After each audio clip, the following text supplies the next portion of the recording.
Дали сте знаеле дека селото Гари се смета за едно од најстарите во Мијачкиот крај?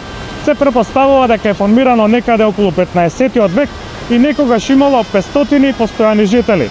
За денес да има едва 20 постојани жители. Животот бил со сточарство најповише, се занимавале, а тие помоцните оделе надвор на печалба и се враќале, значи известно време. Некои се враќале, некои останувале, се отварале дуќани таму. Кога фати земјотресот, за една година скоро сите од село се иселија. Отидоа за Скопје. Останаа негде 50 куќи што останаа тога и ама тога више немаше ни школа, ни ништо, све се растури, мораше да се селат. Како позначајно, значи за село, ово е Петре Гарката што го знаат како уметник, резбар, прочуен, што има направено многу цркви, многу монастири.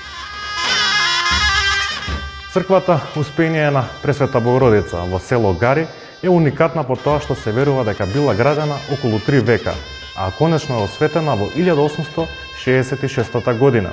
Исто така позната е по тоа што иконостасот е изработен од Петре Гарката, додека фреско живописот од Дичо Зографот. Ко ме слушаат мене, да се вратат. Ама прво да изберет тоа што ќе работаат.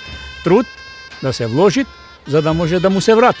Еве ја на овие стари години уште чувам кози.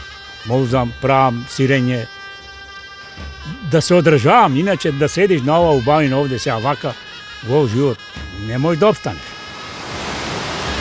Денес селото Гари представува музејно отворено за тоа како некогаш изгледало македонското село. Иако повеќето од жителите се одселени со новите форми на еко и одржлив туризам, се очекува да се врати животот во ова или сличните села на Гари.